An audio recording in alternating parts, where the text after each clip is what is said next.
Good morning students. मैं आपकी VS ma'am और आज हम जो यूनिट पढ़ रहे हैं वो है एनवायरनमेंट मैनेजमेंट एंड लेजिस्लेचर। तो उसका 7.5 जो है टॉपिक जो salient features of environment protection act 1986 जो है वो आज हम पढ़ने वाले हैं। एनवायरनमेंट प्रोटेक्शन एक्ट 1986 में जो है ये एक एक्ट है पार्लियामेंट ऑफ इंडिया का। जब भोपाल गैस ट्रेजडी हुई थी तो गवर्नमेंट ऑफ इंडिया ने ये एक्ट बनाया था कि क्योंकि उसकी वजह से क्या हुआ था, बहुत ज़्यादा नुकसान हुआ था, बहुत सारा गैस जो था निकला था, वहाँ से लीक हो गया था। और जो सबसे ज़्यादा गैस निकला था मिथाइल आइसोसाइनेट, वो उस एक इंडस्ट्री से निकला था जो भोपाल में थी। तो उधर से बहुत ज़्यादा गैस निकला और वहाँ के वर्कर्स और इर्द गिर्द जो लोग थे उनको बहुत ज़्यादा हार्मफुल इफ़ेक्ट हुआ था उस लीकेज की वजह से। तो उसके बाद ही ये एनवायरनमेंट प्रोटेक्शन एक्ट जो है पार्लियामेंट ऑफ इंडिया ने ये इनैक्ट किया था अंडर आर्टिकल 253 जो कॉन्स्टिट्यूशन का है, इंडियन कॉन्स्टिट्यूशन के आर्टिकल 253 के हिसाब से ये एक्ट बना दिया गया। ये एक्ट जो है ये प्रेजेंट किया गया, जो late prime minister Rajiv Gandhi थे उन्होंने ये प्रेजेंट किया था 23 मई 1986 में, और बाद में ये फोर्स में आया, लागू हुआ 19 नवंबर 1986 में। जो बर्थ एनिवर्सरी होती है प्राइम मिनिस्टर इंदिरा गांधी की, उस टाइम पे ये फोर्स में लाया गया ये एक्ट। पर्पस जो है इस एक्ट का कि इम्प्लीमेंट कर सके वो डिसीजंस जो यूनाइटेड नेशंस कॉन्फ्रेंस में ली गई है, यूएन में ली जाती है ह्यूमन एनवायरनमेंट के ऊपर। जो भी डिसीजन, जो भी प्रोटेक्शन एनवायरनमेंट का किस तरीके से हो, ह्यूमन एनवायरनमेंट की इम्प्रूवमेंट कैसे हो, प्रिवेंशन ऑफ हैजार्ड कैसे हो, ह्यूमन बीइंग को कोई हैजार्ड ना हो उसको किस तरीके से प्रिवेंट करे, या कोई भी लिविंग क्रिएचर को किस तरीके से किसी भी टाइप के हैजार्ड से बचाया जा सके, प्लांट को बचाया जा सके, प्रॉपर्टी को बचाया जा सके। तो इन सारे चीज़ों को बचाना ये था मोटिव। यूनाइटेड नेशंस कॉन्फ्रेंस में यही चीज़ें उठाई गई कि हमें अपने एनवायरनमेंट को प्रोटेक्ट करना है। उस एनवायरनमेंट में ह्यूमन हेल्थ आता है, प्लांट्स आते हैं, एनिमल्स आते हैं, इन सब को जो डेंजरस हेल्थ हैजार्ड्स होते हैं उनसे प्रिवेंट करना है। तो ये उनका सबसे बड़ा मेन फोकस था। तो इसीलिए ये एक्ट बना दिया गया और ये सारा डिसीजन यूनाइटेड नेशंस में लिया गया। ठीक है। तो ये जो क्योंकि ये सारा एनवायरनमेंट से रिलेटेड है तो इसीलिए एनवायरनमेंट प्रोटेक्शन एक्ट नाम दिया गया और 1986 में ये पहले हुआ। तो ये जो सेंट्रल गवर्नमेंट है ये अपनी एक्टिविटीज़ को कोऑर्डिनेट करती है, मतलब सेंट्रल बोर्ड्स के साथ, स्टेट अथॉरिटीज़ के साथ, स्टेट बोर्ड्स के साथ, जो भी पोल्यूशन हो या प्रोटेक्शन हो एनवायरनमेंट का किस तरीके से किया जाए। पहले लॉज क्या बने, जैसे कि वाटर एक्ट है, एयर एक्ट जो हमने पहले ही पढ़ा, तो उनके साथ ये मिलके अपनी एक्टिविटीज़ को कोलैबोरेट करती है। क्योंकि वाटर एक्ट 1974 में पहले से ही बना था, वो पानी को बचाने का काम था करता था। इसी तरीके से एयर एक्ट जो है वो 1981 में बना। उनके बाद 1986 एनवायरनमेंट को प्रोटेक्ट करने के लिए एक्ट बना, क्योंकि एनवायरनमेंट के अंदर पानी भी आता है, हवा भी आता है, human being, living creature, insect, हर चीज़ आती है। तो उन सब के साथ ये कोलैबोरेट करके ये एक्टिविटीज़ अपने करता है। अब जो ये एनवायरनमेंट प्रोटेक्शन एक्ट 1986 है, कुछ टर्म्स इससे रिलेटेड हैं, एनवायरनमेंट से रिलेटेड हैं, जिनको डिस्क्राइब किया गया है इस एक्ट में। जैसे कि पहला टर्म है एनवायरनमेंट। एनवायरनमेंट जो होता है इसमें आता है पानी, हवा, लैंड और उनके बीच का जो इंटर रिलेशनशिप है जो एग्जिस्ट करता है, उनके बीच का भी, और जो उसके साथ रहते हैं, वो चाहे हम लोग हैं, ह्यूमन बीइंग्स हैं, या कोई भी लिविंग ऑर्गेनिजम्स है, या जो लिविंग का नॉन लिविंग के साथ, मतलब प्रॉपर्टी जो है उसके साथ क्या इंटरैक्शन है, क्या इंटर रिलेशनशिप है, ये एनवायरनमेंट होता है। एनवायरनमेंट मतलब आपके इर्द गिर्द सराउंडिंग में जो है उनके आपस का क्या इंटर रिलेशनशिप है, उसमें हवा, पानी, लैंड और ह्यूमन बीइंग्स, बहुत सारे लिविंग ऑर्गेनिज्म और प्रॉपर्टी भी, उनके बीच का रिलेशन भी एनवायरनमेंट कहलाता है। ठीक है। दूसरा है एनवायरमेंटल पोल्यूशन। इसका मतलब है कि कोई भी सॉलिड या लिक्विड या गैसेस सब्सटेंस ऐसी कंसंट्रेशन में अगर एनवायरनमेंट में प्रेजेंट है जो इंजूरियस हो सकती है एनवायरनमेंट के लिए, ठीक है, तो वो एनवायरनमेंट पोल्यूशन क्रिएट करेगा। तो ये टर्म भी इस एनवायरनमेंट प्रोटेक्शन एक्ट में लिखी गई है कि एनवायरनमेंट पोल्यूशन होता क्या है, कोई भी ऐसा सब्सटेंस चाहे वो सॉलिड फॉर्म में हो या लिक्विड फॉर्म में या गैसेस सब्सटेंस के फॉर्म में है, उस कंसंट्रेशन में अगर वो प्रेजेंट है कि वो कल को इंजूरियस बन सकता है एनवायरनमेंट के लिए, तो वो एनवायरनमेंट पोल्यूशन है। थर्ड वन है हैजार्डस सब्सटेंस। इसका मतलब है ऐसा सब्सटेंस या ऐसी कोई प्रिपरेशन, बहुत सारे सब्सटेंसेस एक दूसरे के साथ मिलके कुछ और ही कंपाउंड बनाते हैं, उसको प्रिपरेशन बोलेंगे हम, जिसकी वजह से फिजियोकेमिकल प्रॉपर्टीज़ जो उसकी होती है या उसको हैंडल करते टाइम अगर हार्म होता है ह्यूमन बीइंग को या किसी भी लिविंग क्रिएचर को या प्रॉपर्टी को या एनवायरनमेंट को, तो वो हैजार्डस सब्सटेंस है। तो मतलब ऐसा सब्सटेंस जो जिसकी फिजियोकेमिकल प्रॉपर्टीज़ ऐसी हो या उसको जब हैंडल करते हैं और उसकी वजह से अगर हमने उसको प्रॉपरली हैंडल अच्छे से नहीं किया, वो हार्म कर सकता है हमारे को, हमारे लिविंग ऑर्गेनिजम्स को, हमारी प्रॉपर्टी को और एनवायरनमेंट को, तो वो होता है हैजार्डस सब्सटेंस। उसके बाद है हैंडलिंग। जब हम किसी भी सब्सटेंस को, चाहे हम मैन्युफैक्चर करते हैं, प्रोसेसिंग करते हैं या ट्रीटमेंट करते हैं या पैकेजिंग करते हैं, स्टोर करके रखे ट्रांसपोर्टेशन के टाइम पे या यूज़ करते टाइम या कलेक्शन जब हम उस सब्सटेंस की करते हैं या जब उसको डिस्ट्रक्शन करते हैं या उसकी जब एक फॉर्म से दूसरे फॉर्म में उसको कन्वर्ट करते हैं, ठीक है, या हम जब सेल के लिए ऑफ़र करते हैं वो सब्सटेंस या जब ट्रांसफ़र करा रहे होते हैं, ऐसे सब्सटेंस के टाइम पे मतलब हम उसको किस तरीके से हैंडल करते हैं, उसको हैंडलिंग बोलते हैं। मतलब अगर इसमें एनवायरनमेंट प्रोटेक्शन एक्ट में अगर हैंडलिंग टर्म आएगा, वो आएगा कि हम कोई भी ऐसा सब्सटेंस हम उसको मैन्युफैक्चरिंग में, प्रोसेसिंग में, ट्रीटमेंट में, पैकेजिंग में, ये सारी चीज़ें हम हैंडल कर रहे हैं ना, हर जगह हम अपना देखा जाए हाथ लगा रहे हैं और हैंडल कर रहे हैं इन सब्सटेंसेस को, तो ये चीज़ें होती है हैंडलिंग। इस सारी डिस्ट्रक्शन को भी हैंडलिंग बोला जाएगा, कलेक्शन को भी, कन्वर्शन को, ऑफर फॉर सेल, हर चीज़ जो है ये हैंडलिंग के अंदर आता है। उसके बाद है ऑक्यूपायर। किसी भी फैक्ट्री से रिलेटेड या कोई भी प्रीमाइसेस, जो ऑक्यूपायर होता है ये वो पर्सन होता है जिसका कंट्रोल होता है उस प्रीमाइसेस, उस फैक्ट्री में जो कोई भी काम हो रहा होता है उसका उस पूरा कंट्रोल होता है, एक तरफ से ऑनर होता है वो उस प्रीमाइसेस या उस फैक्ट्री में कोई भी ऐसा सब्सटेंस जिसके मतलब कोई भी ऐसा सब्सटेंस यूज़ हो रहा होता है कैसे भी टाइप का, तो उसका पूरा कंट्रोल उस इंसान के पास है, तो उसको ऑक्यूपायर बोलते हैं, ठीक है। अब इस एक्ट में क्या है, इसने पावर्स दिए हैं सेंट्रल गवर्नमेंट को कि वो कोई भी मेजर्स ले सकता है ताकि वो प्रोटेक्ट करे और इम्प्रूव कर सके एनवायरनमेंट को, वाइल जो स्टेट गवर्नमेंट होता है वो कोऑर्डिनेट कर सके सारे एक्शंस को, देख सके कि क्या पूरे जो भी एक्शंस जो भी सेंट्रल गवर्नमेंट ने मेजर्स लिए हैं वो पूरी तरह से इम्प्लीमेंट हो रहे हैं कि नहीं, उनका कोऑर्डिनेशन सेंट्रल गवर्नमेंट के साथ स्टेट गवर्नमेंट का ये होता है। इम्पॉर्टेंट फंक्शंस जो सेंट्रल गवर्नमेंट के होते हैं इस एक्ट के अंडर वो ये हैं कि standard of quality of air क्या है वो देखना, वाटर की, सॉइल की, हर एक एरिया, हर एक पर्पस के लिए वो ये चेक करते हैं, ठीक है। देखेंगे, इससे देखेंगे कि कहाँ पे पोल्यूशन है हवा का, कहाँ पे वाटर का पोल्यूशन है, सॉइल का। मैक्सिमम परमेबल जो परमिसिबल लिमिट होता है किसी भी कंसंट्रेशन या किसी भी टाइप के पोल्यूटेंट का जो एनवायरनमेंट में रिलीज़ होते हैं, जिसमें नॉइज़ भी हम ले सकते हैं, कितना है वो सेंट्रल गवर्नमेंट चेक करेगी कि कितना जो एयर पोल्यूटेंट हैं या वाटर पोल्यूटेंट है, तो इनको हम एक साथ बोल सकते हैं एनवायरनमेंट पोल्यूटेंट,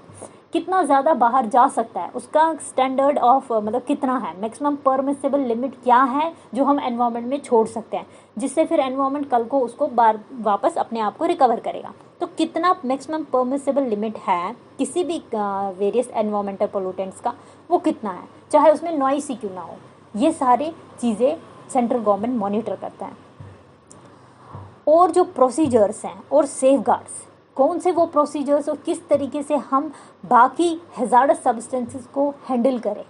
क्या है वो सेफगार्ड्स, किन के तहत हम काम करें कि जो भी हैजार्डस सब्सटेंस है उनको कैसे हैंडल करना है। ऐसे तो हैंडल नहीं कर सकते हैं, तो इसीलिए उनको अच्छे से अच्छा प्रोसीजर और सेफली हैंडल करने के लिए डिफरेंट डिफरेंट एरिया में जो भी प्रोसीजर अडॉप्ट कर रहे हैं, सेंट्रल गवर्नमेंट का फंक्शन है कि क्या वो प्रोसीजर अडॉप्ट हो रहे हैं कि नहीं, वो ये देखती है।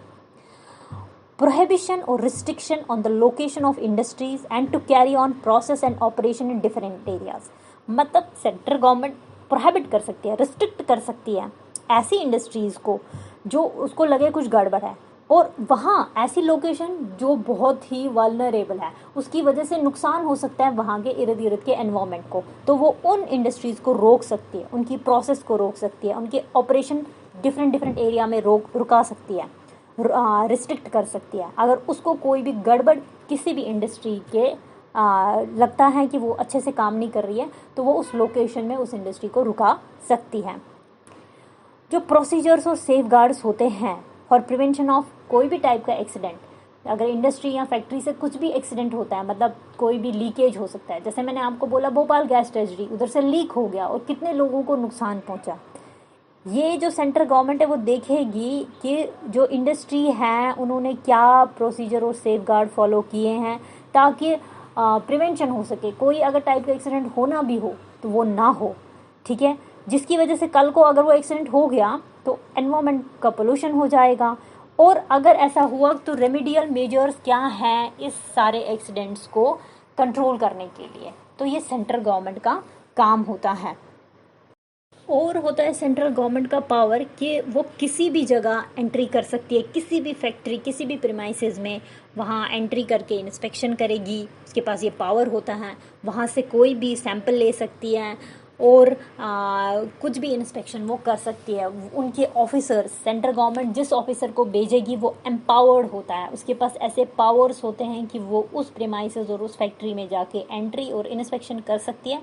ताकि वो अपने पावर्स यूज़ करके वहाँ के सैंपल्स ले और देखे कि कैसे ये जो फैक्ट्री है ये पूरी तरह से काम कर रही है अच्छे से कि नहीं। जब for the purpose of protecting, अगर हमें प्रोटेक्ट करना है एनवायरनमेंट को और इम्प्रूव करना है क्वालिटी ऑफ एनवायरनमेंट को, तो हमेशा प्रिवेंट करना है पोल्यूशन को, तो कुछ स्टैंडर्ड्स जो होते हैं वो स्पेसिफाई किए गए होते हैं। शेड्यूल 1 जो 6 ऑफ एनवायरनमेंट प्रोटेक्शन एक्ट के अंडर जो शेड्यूल्स रखे गए होंगे 1986 के हिसाब से कि किस गैसेस पोल्यूटेंट या कोई भी डिस्चार्ज हो रहा होता है इफ्लुएंट या वेस्ट किसी भी इंडस्ट्री से, उनका क्या स्टैंडर्ड होना चाहिए, कितना निकल सकता है, वो पूरा उस शेड्यूल में क्लैरिफाई किया गया है। शेड्यूल किसका? एनवायरनमेंट प्रोटेक्शन रूल्स जो हैं उसमें शेड्यूल्स हैं और उसी हिसाब से हर एक जो भी गैसेस हो या सॉलिड हो या कोई भी टाइप का इफ्लुएंट जो इंडस्ट्री से निकल रहा है उसका कितना ज़्यादा होना चाहिए, कितना निकल सकता है उससे, वो वहाँ उस पर पूरी तरह से मतलब स्पेसिफाई रखा गया है। अब अगर हम देखेंगे कि बहुत सारी जो इंडस्ट्रीज़ होती है, हर एक इंडस्ट्री का अलग अलग स्टैंडर्ड होता है इमिशन का। हम एक के लिए एक स्टैंडर्ड रखेंगे, दूसरे के लिए दूसरा, क्योंकि हर एक का सेम नहीं होता है। तो जो standard of emission of any type of pollutant जो होता है वो वेरी करता है फ्रॉम इंडस्ट्री टू इंडस्ट्री, और आल्सो वेरी कि किस मीडियम में जा रहा है उसका इफ्लुएंट, कहाँ पे डिस्चार्ज हो रहा है, कौन से एरिया में इमिशन हो रहा है, वो भी वेरी करता है। हर एक के लिए एक जैसा स्टैंडर्ड नहीं होगा, ठीक है। मैक्सिमम परमिसिबल लिमिट जो होता है बीओडी का, बीओडी होता है बायोकेमिकल ऑक्सीजन डिमांड। किसी भी ऑर्गेनिक सब्सटेंस को जब हमें डिग्रेड करना होता है तब वहाँ के ऑर्गेनिजम्स को ऑक्सीजन की ज़रूरत पड़ती है, तो उसको बोला जाता है biochemical oxygen demand of the waste, ठीक है। तो अगर हम देखेंगे मैक्सिमम परमिसिबल लिमिट जो बीओडी का है वेस्ट वाटर का, हम उसमें देखेंगे वो 30 ppm है। अगर ये डिस्चार्ज हो जाता है इनलैंड वाटर में, मतलब कोई भी वेस्ट वाटर जिसका बीओडी है 30 ppm, जैसे मैंने आपको पहले ही बताया बायोकेमिकल ऑक्सीजन डिमांड, कि उस वेस्ट को डिकम्पोज करना है, डिग्रेड करना है, तो उसका जो बीओडी है कितना ज़्यादा ppm है, पर पार्ट्स पर मिलियन होता है ppm, ठीक है। कितना ज़्यादा उसको लगेगा उस वेस्ट वाटर को, अगर 30 ppm वाला उसमें है, इतना उसका बायोकेमिकल ऑक्सीजन डिमांड अगर उसका इतना है, तो वो डिस्चार्ज हम कर सकते हैं। 30 ppm बीओडी वाला वेस्ट वाटर जो है वो हम इनलैंड वाटर में डिस्चार्ज कर सकते हैं। मगर अगर 350 ppm वाला है तो उसको पब्लिक में, हम पब्लिक वाले एरिया में जो भी वाटर है वहाँ पे हम उसको डिस्चार्ज कर सकते हैं। और अगर 100 ppm है उस वेस्ट वाटर में उसका BOD, तो उसको कहीं पे लैंड पे या कोस्टल रीजन में जाके हम डिस्चार्ज कर सकते हैं। तो हर जगह के वेस्ट वाटर का, हर एक जगह के हिसाब से वेस्ट वाटर का जो BOD है वो वेरी करता गया, ठीक है, हर जगह सेम तो नहीं हुआ। लाइकवाइज इमिशन स्टैंडर्ड जो होता है रेजिडेंशियल एरिया का जब देखेंगे, और सेंसिटिव एरिया का, इंडस्ट्रियल एरिया में जो वेस्ट निकलता है उसका इमिशन स्टैंडर्ड वेरी करता है, ठीक है। Under environment protection rules 1986 state pollution board जो है होता है उसको कुछ गाइडलाइंस फॉलो करने होते हैं जो शेड्यूल 6 में दिया गया है इसी एनवायरमेंट प्रोटेक्शन रूल्स में। तो इसके कुछ जो हैं, जैसे कि पहला फॉलो जो करना है, जो स्टेट पोल्यूशन बोर्ड को जो गाइडलाइंस वो फॉलो करते हैं, उनको एडवाइस करना होता है इंडस्ट्रीज़ को कि वेस्ट वाटर को ट्रीट करना है, चाहे वो गैसेस हो या वेस्ट वाटर हो, जो भी बेस्ट अवेलेबल टेक्नोलॉजी हैं उससे करना है, ताकि प्रिस्क्राइब्ड स्टैंडर्ड जो हैं वो जो अचीव कर सके, ताकि कल को जो तुम इमिट बाहर करो उसका जो पोल्यूशन है वो ज़्यादा ना हो, उसमें पोल्यूटेंट ना हो। तो इसीलिए इंडस्ट्रीज़ को पहले ही एडवाइस किया जाता है कि जो भी आपके उधर वेस्ट वाटर या गैसेस निकलता है उसको टेक्नोलॉजी से पहले ट्रीट करो, और बाद में जो इमिट आउट हो वो क्लीन हो, वो उतना वेस्ट उसमें ना हो, उसमें इतना पोल्यूटेंट ना हो। तो स्टेट पोल्यूशन कंट्रोल बोर्ड को ये गाइडलाइंस के अकॉर्डिंग काम करवाना पड़ता है। फिर आगे वाली इंडस्ट्रीज़ को, जो इंडस्ट्रीज़ होती हैं उनको एनकरेज करना है ताकि वो रिसाइकलिंग करें, बार बार जो वेस्ट उनके उधर से निकल रहा है उनकी रिसाइकलिंग हो, उनका रीयूज़ हो, ठीक है। और जो इंडस्ट्रीज़ हैं उनको एनकरेज करना है ताकि वो रिकवरी कर सके, बायोगैस, एनर्जी और रीयूजेबल मटेरियल की रिकवरी वापस कर सके, वो वेस्ट ना जाने दें। और जब परमिट करे डिस्चार्ज ऑफ इफिलेंट्स या इमिशन इनटू द एनवायरनमेंट, तो स्टेट बोर्ड को देखना है कि क्या जहाँ पे वो उसको इमिट कर रहे हैं, डिस्चार्ज कर रही है जो इंडस्ट्री, उससे जो वेस्ट वाटर निकल रहा है या गैसेज या कोई भी, तो वो जब कल को वाटर बॉडी में छोड़ेंगे तो देखना है उस वाटर बॉडी की कैपेसिटी है क्या उतनी कि वो उतना वेस्ट अपने अंदर ले सकता है। वो सारी चीज़ें भी स्टेट बोर्ड को देखनी होती है, पूरा उसकी एसिमिलेटिव कैपेसिटी वाटर बॉडी की चेक करनी होती है, फिर ही उसको परमिट करना होता है किसी इंडस्ट्री को कि अब आप यहाँ जाके इमिट करवा सकते हो। सेंट्रल और स्टेट बोर्ड जो होते हैं इनको पूरा ध्यान रखना होता है कि क्लीन टेक्नोलॉजी जो है वो इंडस्ट्री यूज़ कर रही है कि नहीं, ताकि जो फ्यूल एफिशिएंसी है वो भी इंक्रीज़ हो सके और जनरेशन ऑफ एनवायरमेंटल पोल्यूटेंट कम हो जाए, वो ज़्यादा ना हो, रिड्यूस हो जाए। तो ये जो हैं स्टेट पोल्यूशन बोर्ड के रिस्पॉन्सिबिलिटीज़ हैं जो उनको फॉलो करनी होती हैं। Under environment protection rules 1986 central government को जो है वो उसको क्या करना है, हैज़ार्डस वेस्ट जो है उनकी मैनेजमेंट एंड हैंडलिंग जो रूल्स 1989 में जो अलग से बनाया गया है उसको अलग से देना है, क्योंकि हैज़ार्डस वेस्ट के लिए वो बहुत ही डेंजरस होते हैं, उनके लिए कुछ अलग से भी रूल बनाने होते हैं एनवायरमेंट प्रोटेक्शन एक्ट के अंडर। तो उनके अंदर हैज़ार्डस वेस्ट की मैनेजमेंट कैसे हो, उनकी हैंडलिंग कैसे हो, वो रूल्स भी बनाने होते हैं सेंट्रल गवर्नमेंट को।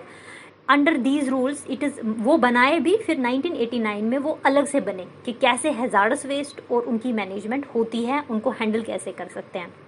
अंडर दीज रूल्स ये रिस्पॉन्सिबिलिटी होती है ऑक्यूपायर की, मतलब जिसकी फैक्ट्री है, जिसकी इंडस्ट्री है, जहाँ पे ये हैज़ार्डस वेस्ट बन रहा है, प्रोसेस हो रहा है, उसकी हैंडलिंग हो रही है, उसकी मैनेजमेंट हो रही है,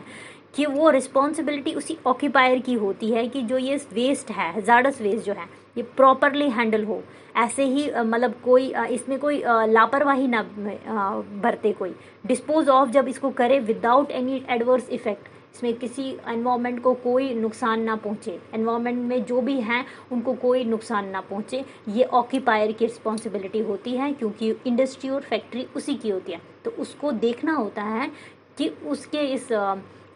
जो हैज़ार्डस वेस्ट जो हो रहा है उसको प्रॉपरली मैनेज किया गया है कि नहीं, ठीक है। लगभग 18 हैजार्डस वेस्ट कैटेगरी जो हैं इस रूल के अकॉर्डिंग, कौन सा रूल है, hazardous waste management and handling rules 1989 के अकॉर्डिंग जो हैं वेस्ट कैटेगरी, जो 18 हैजार्डस वेस्ट कैटेगरीज रिकॉग्नाइज की गई हैं, वो केमिकल्स, वो जो प्रोडक्ट्स हैं वो रिकॉग्नाइज किए गए हैं और उनके लिए गाइडलाइंस बनाई गई है कि उनको प्रॉपर किस तरीके से हैंडल किया जाए, स्टोरेज कैसा रखा जाए, ट्रीटमेंट कैसे हो, उसकी ट्रांसपोर्टेशन कैसे हो, कल को डिस्पोज ऑफ करना है तो उसका क्या तरीका है, वो कहीं जाके कहीं एडवर्स इफेक्ट ना हो, वो भी ध्यान में रखना होता है, which should be strictly followed by the owner. Owner को ये स्ट्रिक्टली इन 18 हैजार्डस वेस्ट को स्ट्रिक्टली फॉलो करना है अगर उसकी इंडस्ट्री और फैक्ट्री में ये हैजार्डस वेस्ट की हैंडलिंग मैनेजमेंट या जो भी हो रहा है उसको ध्यान पूरा रखना है।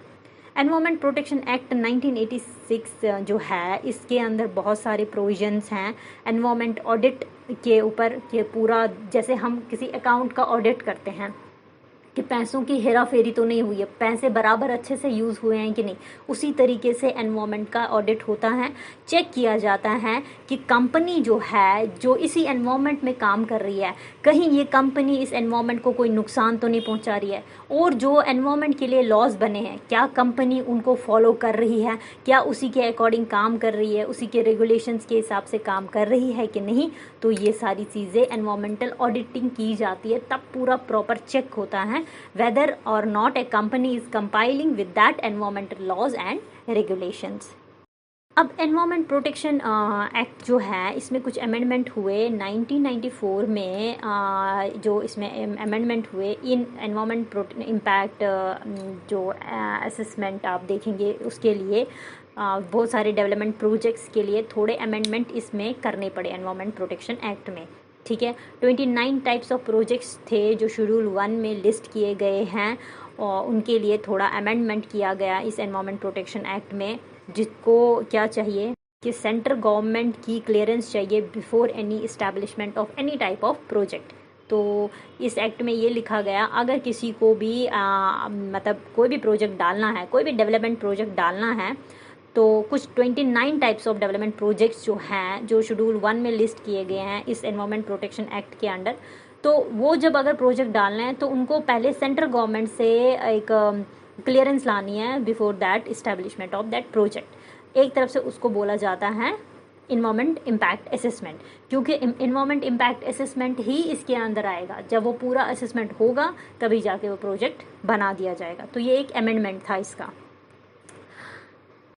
कोई भी इसमें अपील कर सकता है एनजीटी को, कोई भी पर्सन जो ये ऑर्डर के हिसाब से चले या डिसीजन जो भी इस ऑर्डर का अगर उसको कोई नहीं मतलब कुछ है गड़बड़ लग रहा है या उसको नहीं जम रहा है तो वो एनजीटी को अपील कर सकता है अंडर सेक्शन 31। तो उसका वो नेशनल ग्रीन ट्रिब्यूनल बोलते हैं एक्ट